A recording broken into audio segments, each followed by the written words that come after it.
What's going on, everyone? This is Corey with Xbox Tavern with another review. This week I'm taking a look at MythForce. So right off the bat, if you don't get 80s cartoon Saturday morning television vibes, then I don't know where you have been, because that is exactly what you are looking at. MythForce is a new hack and slash roguelike dungeon crawler type game where your main objective is to get through said dungeon, pick up various currencies in order to spend them to upgrade yourself in order to make the runs easier and to get further. Now, if we break that down, the game is set up across 9 episodes. This takes place in 3 chapter chunks. That's where the story part of the game is going to come into play. The gameplay takes place within each of those episodes, and they are independent of each other. So what I mean by that is when you select to embark on a run, you're going to be picking an episode. Obviously, you can't pick an episode that you haven't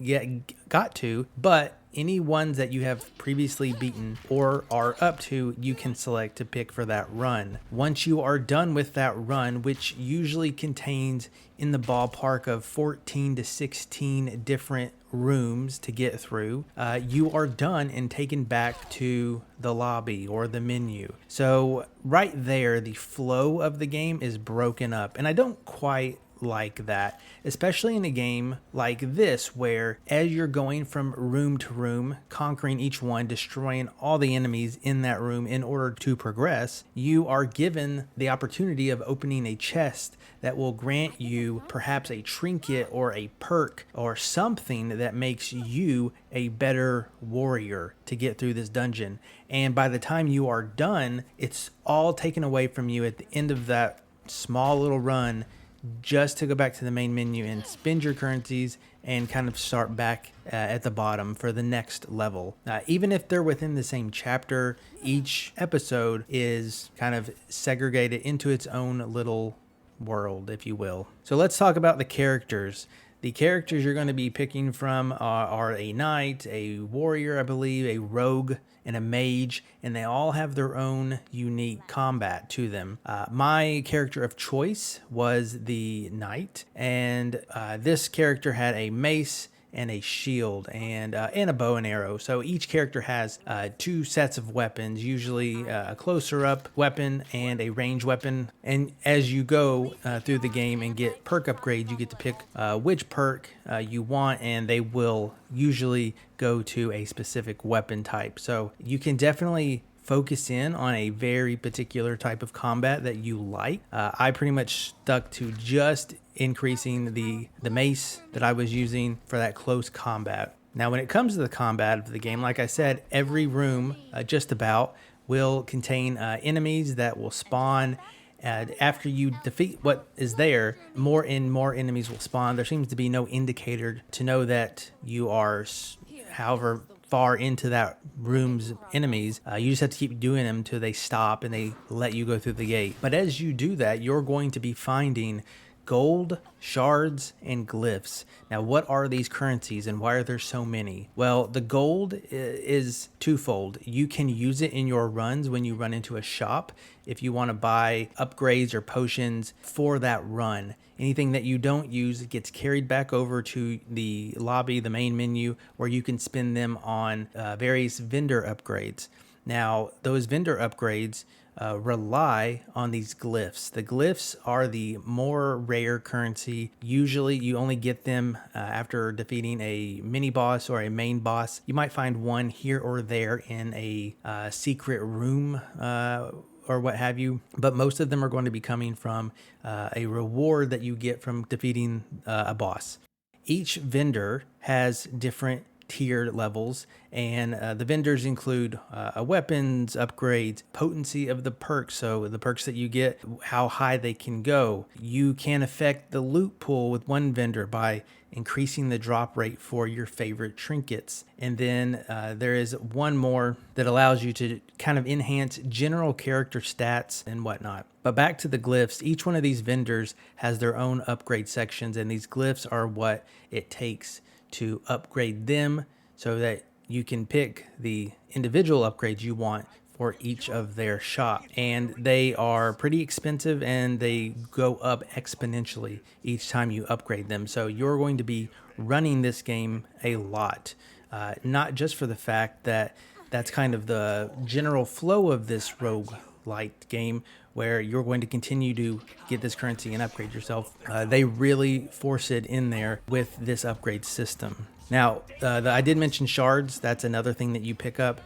These shards can be combined into a better version of itself. So kind of think like gems and whatnot in other games, where the better the gem, the higher the stat you are trying to increase. And so there are different gems that you can slot into different character attributes that will grant you a multitude of different things. You'll just have to look at what is available to you and see what that particular shard is going to upgrade. It highlights it really nicely and gives you a nice indicator of how much better that's going to be. So it's easy to follow and easy to change out the gems, but that is strictly what those shards are for. So like I said, after the end of every run, you're going to be taken back to this main area where you can spend those currencies. If we go back into the dungeon and kind of break down the flow of a run, like I said, you're going to be going from room to room, typically around 14 to 16 rooms that I noticed. When it comes to defeating these enemies in these rooms, the combat style is going to be totally up to you and the player, the character that you have picked. Like I said, I was an up-close melee character. I was usually charging and powering up an attack to deliver a lot of damage at one blow. Now, every character I said has their own weapons that is kind of catered to their style. They also have these magical abilities that are tied to the bumpers. You have a particular ability, again, they will change based off the character, tied to each bumper, and then you have kind of an ultimate that is both bumpers combined, and then one special move that is both sticks clicked in, and they charge at different rates and grant you different abilities and different timings and whatnot. Now, the thing about the combat that I don't like is that it's all tied to these EPs that you see in the corner. Those are energy points, and every action that you do takes away from those energy points. And if you get exhausted, you can't really do anything. And this includes sprinting. Sprinting takes away your energy points. So for me, I was sprinting everywhere. Walking was way too slow. And so in order to get anywhere, I was running. And I have an attack where I can do a charge attack. So I was always running and getting ready to attack that way. And I would notice I would get exhausted a lot. And most of the perks and the trinkets that I found and picked, I would choose the ones that granted me more energy. Now, it does seem like it may work that way, like if that's how you want to play, but it did not take a lot to run down that energy. And it really broke the flow of the combat and of the game itself. I constantly would get exhausted and just have to move to like a corner or just to the side and wait for it to build up, only to go right back into combat. I was never really in a situation where it was hindering me and going to cause me to die or anything. It was really just I better stop what I'm doing, wait for it to refill, and get back into combat. And it just wasn't that fun, to be honest. So I do hope that they can balance the energy point system a little bit. I think it just needs some work to not break the flow of the game as much as it does. That said, the entire game is slow. It's a slow burn. Like I just said, you're going to be replaying levels a lot. And unfortunately, the level selection that they have is not really randomly generated. The rooms that you get may be random, but the pool that they have to pick from is very small.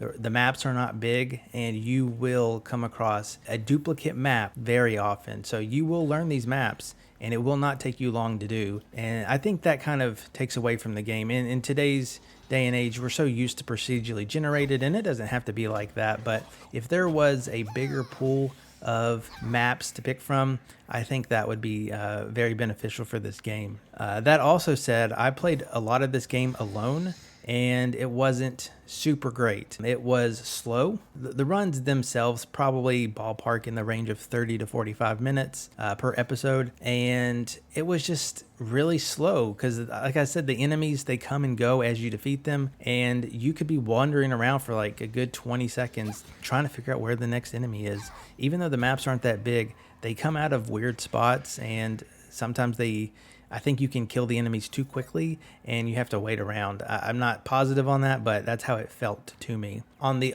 opposite hand, this does have online co-op. You can invite friends, you can have open lobbies, and people can join you. And that's where I found the most fun. I happened to be playing one night and I had somebody join me. Didn't know who they were, so they were random, and they came in and they stuck with me.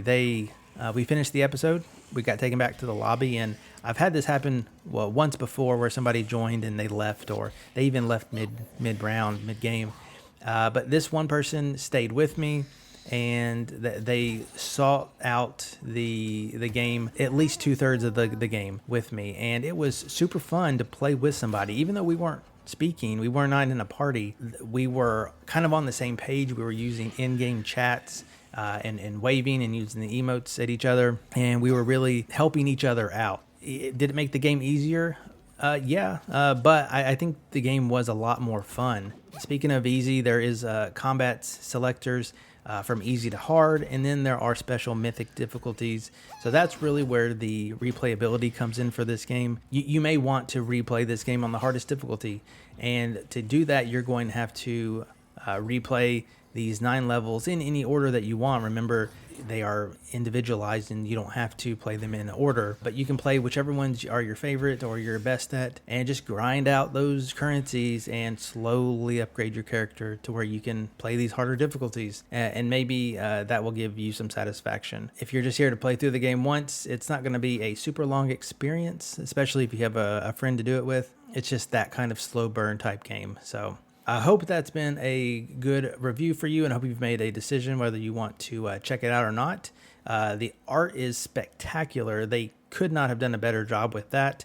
The balancing of the game, I think, is probably where it needs to be focused on next.